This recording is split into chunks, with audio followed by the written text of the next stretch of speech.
Greetings, everyone, and welcome back to Bonus Bias, a upload in between my normal upload days where I talk about whatever I want. I don't know if this is going to become a real thing because there are legitimately weeks where I rely on me talking about some random topic in order to fulfill a daily upload spot. But I figured that this would be a pretty good time to slip it in because I've been doing too much audio stuff lately, and I can tell some of you don't care, but some of you do. So I figured I would do the best of both worlds. Here's an upload in between days, not a main upload, not taken away from anything, where I just talk about the things that I want to talk about. And in case you haven't noticed, I've been wanting to talk about these two bad boys for a while now. These are my previous two and most likely final two purchases in the audio scene, at least for a little while. I know that's usually cope, but my audio collection is genuinely in a really good place right now. The only thing I could see myself doing is maybe buying like a $20 set of earbuds just to see what goes on in the $20 range. And it's just a really cheap set that I don't care what happens to, a beater of sorts. But I finally invested in some over-ear headphones. Now, the audio people among you might be scratching your heads right now because the Meze 99 Classics, one, don't normally look like this, and two, aren't really known for being the best thing out there. They're not necessarily the best thing since sliced bread, but I have two rebuttals to that. One, cope. Two, mauled. I'm just kidding. But yes, those are very astute observations. This is not exactly the purchase that I would really expect someone in my position in the audio community to make. Especially since I already have a very fun, bassy set of over-ear headphones with my Sony WH-1000 XM4s. I cannot believe I just got that first try. The 99s have been on my radar for a while. Back in the first time I went to Blade Show, 2022, Will and Brandon took us to this place that sold really nice headphones, and you could demo them. And these were one of the ones there that you could demo. Now, this is back before the days of me really caring about audio in a sense beyond just what are the features, does it sound good, etc. That's back when I cared about noise canceling and technology in my headphones. Now I'm less about that unless we talk about this guy, but we'll get to him later. These were on display, and I tried them, and I really liked them for two reasons.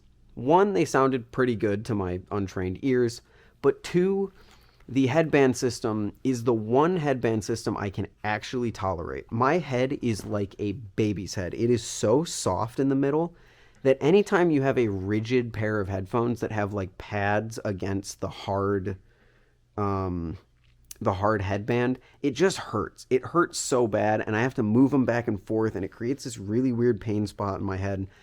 So my solution to that was the headphones that I use at home are SteelSeries Arctuses, where it's not a rigid headband. It's this elastic piece that stretches to meet your head. And it's just really comfortable. And that's what these are. Completely self-adjusting. You put them on your head and they expand to fit. That's all that matters. There's no pressure. There's no nothing. They almost disappear on your heads. They would at least if they weren't so hot. They are very hot because they're closed-backed. You get warm while you use them. I mean, it's nice going into winter. I can think that it's going to be very cozy laying in my beanbag, the beanbag of safety over there, and listening to music on a cold night. Like, that's going to be great. But actually, the third reason that I was into these is Dank Pods. I know a lot of you probably know Dank Pods. He's a great YouTuber. Awesome guy. We need a Dank Pods in the Balisong community. That's my hot take. But he featured these a while ago, and the thing that drew me to these is the fact that if I wanted to, I could take out all of these little screws. I can take off these pads. And I can take these things completely apart. Not only to service them, but also to replace anything that might go wrong. Headband breaks, buy a new headband. One of the drivers broke? Oh no, buy a new driver module. One of the cups got chipped by me flipping a Balisong like a stupid piece of shit over them? Buy a new cup. I mean, that doesn't really work since I have these special editions, but like, that's cool. Anytime anything has some sort of like modularity to it that the user can replace something that goes wrong, I am instantly intrigued. Like, think of those framework laptops, the company that Linus has a stake in, where you can like everything in the laptop is modular. That's so cool to me, because usually if something in a headphone goes, I mean, headphones are fairly durable as long as you take care of them. They can last a long time. So let's not take them, but let's do like a laptop, for example. If your graphics card in your laptop dies, whole laptop's dead. You got to spend another $1,000 on a new one just because the GPU broke. Whereas in a normal computer, it's just a $400, $500 part. It's not cheap by any means, but you're not replacing the whole freaking thing. Especially if something cheap like your RAM goes. Oh, my RAM went. That's a $40 fix in a desktop. Easy. Boom. Upgrade it while I'm at it. In a laptop, you're screwed. Good luck, bud. Have fun. So I didn't want that for headphones. I like the fact that these are modular. I can fix them if something happens. I don't expect anything to happen because they're built really well, but I can fix them. Now, finally, to answer why doesn't this look like a normal 99 set of, or a normal 99 classic set? Well, you might notice that logo right in there, Massdrop. This is actually the Massdrop collaboration where they did a different colorway. They blacked out all of the gold accents. Normally these things have a brighter wood and then they have either gold or silver accents. They look great, but these are like a blacked out noir version. In fact, they're called the 99 Noirs. They're also cheaper, and they come with these pads extra, which in my opinion sound way better than the stock pads. I do have the stock pads. I just prefer these vastly because of what they do to the sound signature. And speaking of the sound signature, these things are bassy, but they're fun bassy. I mentioned earlier I have the Sony WH-1000 XM4s, and those are bassy, but not in a fun way. Those are bassy in like a I can't hear anything else, please God help me kind of way, These are bassy in a way that it's like I can feel the bass, it feels cool, I'm having fun, but everything else is still there. The vocals are present, the mids are present, the treble is present. The treble doesn't sound the best. I would say the treble on these things comes across a tiny bit harsh, especially since I have my Blessing 3s, and the treble on those things is magical, honestly. I used to hate treble. I used to think treble would upset my ears, and I was sensitive to it and all this. The Blessing 3s made me like treble. These certainly don't have that smoothness to them. They come across as kind of sharp, and I'm not exactly sure if it's my favorite thing, but it's good enough. At least it's not muddy and gross like the Sonys are, because those have no treble to them, and they are, yeah, just not great. I've tried, and, Bluetooth and all of that. These are just like, hey, look the cable broke. Oh, okay, let's replace the cable. That's great.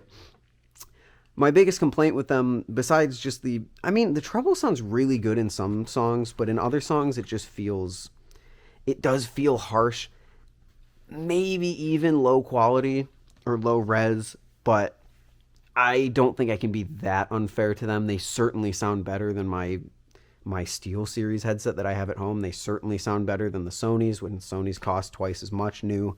So, but I really can't complain. They're comfortable, they sound good, and they're just fun. I had a nap earlier laying in my beanbag listening to these things, and it was just great. You get into headphones, and it's nice to have your analytical set. I mean, this isn't my analytical set. That would be my Blessing 3s, where you get all the details, and you get all the space and the staging and all of that. But also, sometimes it's just fun to let loose and just have fun. It's kind of like, I guess in ballad song terms, it's like using the Kraken for so long, but then going and switching to something like a Kuno. It's like, it's still good. It's not as good as the Kraken. Like, it's not going to get you your competitive Flipper of the Year title, but it's just fun, and it's good fun, and I really enjoy them, and they're beautiful. I love the wood cups on them. Holy cow. I think in the future, I would be interested in maybe trading them out for the actual 99 Classics, which have, like I said, the lighter wood and the silver accents. I don't really like the gold accents. They look really tacky. But, man, I like them a lot. They're built well. They feel good. They're comfortable.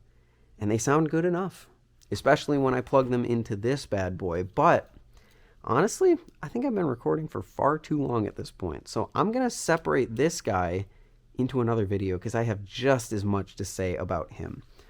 So thank you for listening to my little spiel on the Meze 99 Noirs.